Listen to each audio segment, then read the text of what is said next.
sais, des fois, je sais pas ce que t'en penses, mais j'ai l'impression que, tu vois, tu fais par exemple un travail sur soi, enfin sur toi, t'essaies de comprendre des schémas, d'analyser des choses et tout, des comportements, ou parce que t'aimerais changer quelque chose dans ta vie.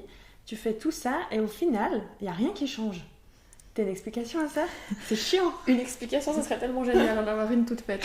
Non, c'est vrai que des fois c'est pénible parce que t'as l'impression de faire tout ce qu'il faut et c'est frustrant. Et plus t'es frustré, eh ben, plus tu te dis mais qu'est-ce que je fais encore de faux? Qu'est-ce que j'ai pas vu? Pourquoi est-ce que je lis des livres, je vais faire des soins, j'en sais rien, j'essaie de faire des efforts et hop, ça se casse la figure. Souvent tu sais, tu te dis je fais plein de progrès où tu te forces à faire des trucs pendant une semaine. Typiquement, j'apprends à dire non. Pendant une semaine, tu dis je vais dire non et paf, la deuxième semaine, c'est plus fort que toi. Et ça se casse la figure. Je pense qu'il y aurait un peu l'explication du conscient et puis de la partie plus inconsciente. Tu vois ce que je veux dire? Et puis, en fait, tu dis ça aussi de lire des livres et tout, mais ça peut aussi être d'aller faire des soins, par exemple, chez une kiné ou comme ça, où tu es quand même pris en charge. Parce qu'après, des fois, quand tu fais toi-même, on va moins loin que si quelqu'un nous aide. Mais en fait, ça n'a rien à voir avec le fait de faire faux. Enfin, tu vois, on pourrait se dire, ah, mais c'est parce que j'ai fait faux, ou parce que la personne chez qui je suis allée, ça match peut-être pas. Alors, ça peut aussi, hein, mais souvent, c'est comme tu dis, c'est l'inconscient. Il y a conscient, inconscient, et puis en fait, c'est caché dans l'inconscient, donc ça demande encore plus. Donc, en fait, c'est encore pas fini. T'as encore plus à les creuser finalement. Exactement, puis c'est important, je trouve, d'avoir comme. Moi, j'ai un peu l'image comme si c'est deux personnages. Le conscient, c'est quelqu'un à l'intérieur de soi, et l'inconscient, c'est un autre. Donc, le problème, souvent, puis on se sent un peu désaligné, ou on peut sentir qu'il y a un truc qui fonctionne pas dans le corps, parce que les deux, ils sont pas d'accord. Si mon conscient, il veut absolument trouver le travail de ses rêves, mais que mon inconscient, il dit t'es pas foutu de bien travailler, eh ben, qu'est-ce que je reçois? Je reçois t'es pas foutu de bien travailler. Parce qu'on est d'accord, l'inconscient, ça pèse toujours plus que le conscient. Ça, c'est aussi important je sais plus le pourcentage, la différence, j'avais vu une fois. Que le conscient, c'est X% et l'inconscient, c'est beaucoup plus. Donc finalement, alors, t'as ton libre arbitre via le conscient, mais que c'est toujours l'autre partie qui prend le dessus. Complètement, l'inconscient, il a beaucoup plus de place. C'est juste, j'étais en train de réfléchir en même temps que toi au pourcent, et j'ai un doute aussi. Mais dans tous les cas, l'inconscient, il a une partie beaucoup plus importante dans ce qu'on reçoit en fait. Et souvent quand on dit mais ok c'est super, mais alors je fais comment pour savoir si c'est inconscient? C'est vraiment cette partie de se dire ok, qu'est-ce que je reçois? Ce que je reçois, c'est à l'image de ce que mon inconscient pense. Et donc c'est là où ça peut être frustrant, parce que tu dis mais j'ai envie d'un truc, je fais tout pour, mais je reçois pas. Pourquoi? Ça, c'est l'inconscient qui est en train de dire c'est ce que je pense, donc c'est ce que je reçois. Et là on a des points d'action, mais c'est pas évident. Puis après, ce que tu disais aussi avec l'inconscient, c'est que en fait tu te rends pas compte, c'est même pas une petite voix à l'intérieur, c'est tellement caché que tu te rends même pas, tu t'arrives même pas à analyser.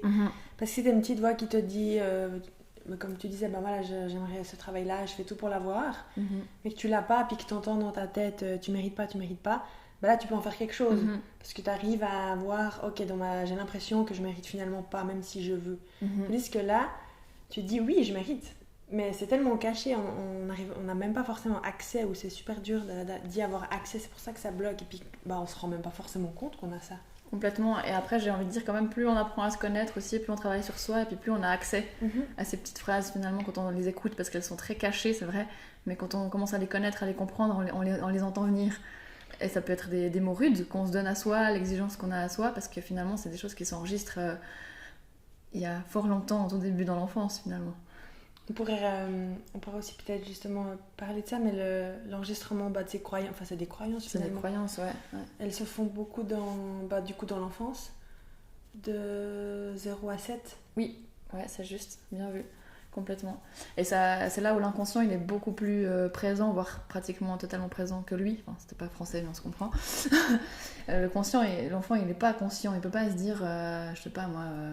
Mon parent n'est pas souvent là le soir à la maison parce qu'il travaille, mais ça ne change rien en fait qu'il m'aime tout autant. Il n'a pas cette conscience-là. L'enfant, il voit quoi? Mon parent n'est pas là, il me manque, donc je ne suis pas digne qu'on prenne le temps d'être là avec moi. C'est ça qu'il enregistre. Donc cet enfant va devenir un adulte plus tard qui a enregistré « je ne suis pas digne qu'on passe ce temps-là avec moi », et donc qu'est-ce qu'il va récolter? Des gens qui passent pas assez de temps avec lui, et ça va faire que d'engendrer sa frustration. Et puis comme tu dis, un enfant, il a pas, ou bien des fois ça peut être des choses que tu vois par exemple à l'école ou des comportements. Un enfant, il n'arrive pas à se dire en fait ça c'est pas ok par exemple, mais du coup il s'identifie finalement à ça. Et puis si tu mets entre 0 et 7 ans, c'est quand même 7 années, il y a beaucoup de choses qui peuvent se passer, et puis en fait lui il se rend même pas compte, peut-être qu'il est dans un environnement toxique, tu peux pas dire quand t'es petit, ah bah en fait ma classe à l'école, je trouve toxique, je pars. Tu vois, ça serait bien. Hein. Ça serait bien. Dans le sens où quand t'es petit, en fait, il y a tout qui est ouvert et puis tu prends tout au pied de la lettre et t'arrives pas à distinguer, ça c'est, enfin, bien de mal, oui, mais vraiment dans les comportements, il y a des fois des choses qui sont pas ok, puis l'enfant enregistre, bah en fait, oui, c'est comme ça que ça doit être parce que c'est ce que je vois en fait sous mes yeux. C'est vrai, il enregistre ça comme étant sa réalité et puis bah, il se construit avec ça, et puis ça prend du temps, je trouve, je sais pas, à 20, 30, 40, 50 ans, de venir déconstruire cette idée qu'on a depuis qu'on est petit, puis encore une fois, c'est encore bien caché, parce que, bah, encore une fois, notre conscient, il travaille sur soi, il grandit, il mature, il rencontre du monde, il fait sa vie, puis il commence à se dire, oui, moi j'ai envie de ça dans ma vie, j'ai envie de ci, j'ai envie de ça. Ça marche pas. Et puis ça marche pas, et puis parce que ce petit enfant à l'intérieur, il est toujours en train de réfléchir avec ce qu'il sait. Et puis c'est pas forcément avec ce qui est bon. Si un enfant il est entouré d'un environnement toxique dans sa vie, comme tu disais, c'est hyper intéressant, lui, son mental, il va vouloir rester dans cet inconfort, il veut rester dans de l'inconfort. C'est quand même fou, notre tête elle est capable de préférer nous mettre dans de l'inconfort que du confort. Je pense qu'on a tous eu des schémas où on sabote les choses, on a tout fait pour avoir enfin ce truc là, et une fois qu'on l'a, on casse tout. Parce que, en tant qu'enfant, on a enregistré qu'on n'avait pas le droit à ça, ou on a enregistré qu'il fallait, je sais pas si c'est du chaos à la maison, il faut toujours qu'il y ait du chaos. Alors tout à coup, si on me propose une relation qui est fluide et agréable, ça va pas.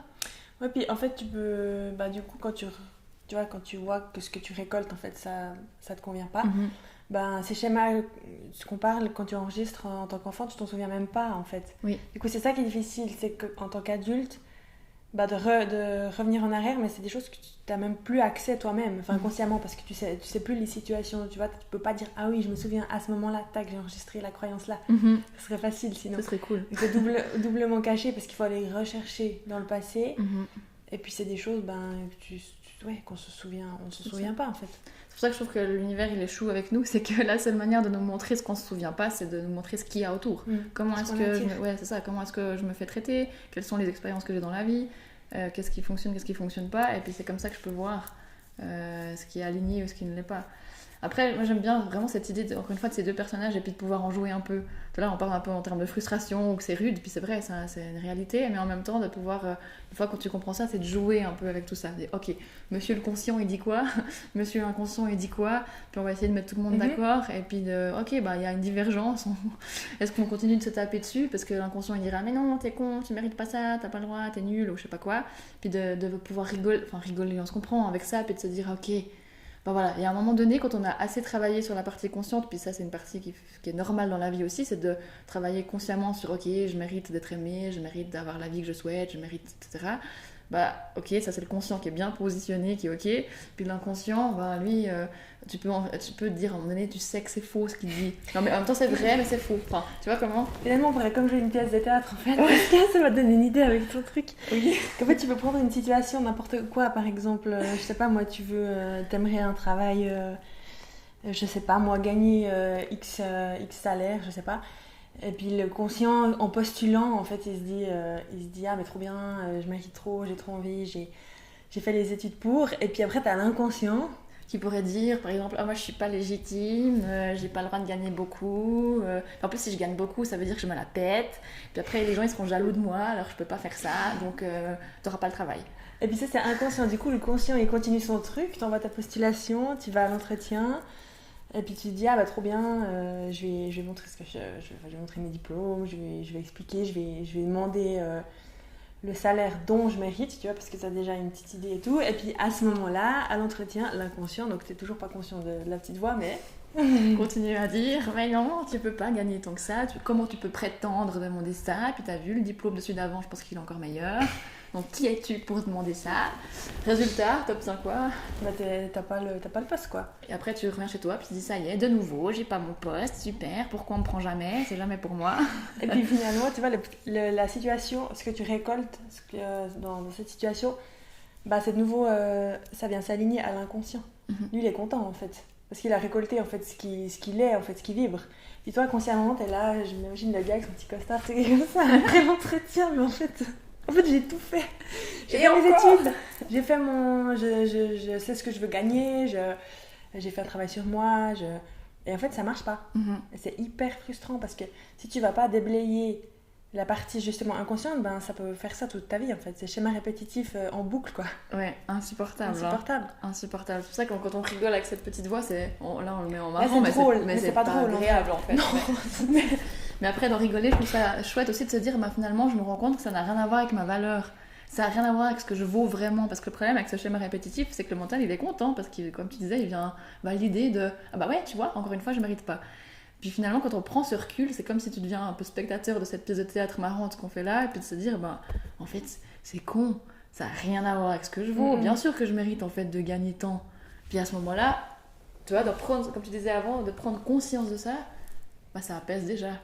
Oui, puis j'ai envie de dire aussi du moment où tu arrives à te mettre avec toi-même, ça c'est peut-être la partie aussi où on arrive à faire seul sans aller voir quelqu'un, un thérapeute ou comme ça, c'est de se dire, ben, des fois vraiment si tu vas chercher loin, il y a ces petites voix, finalement tu arrives à choper la petite voix qui dit tu mérites pas d'avoir tant de salaire.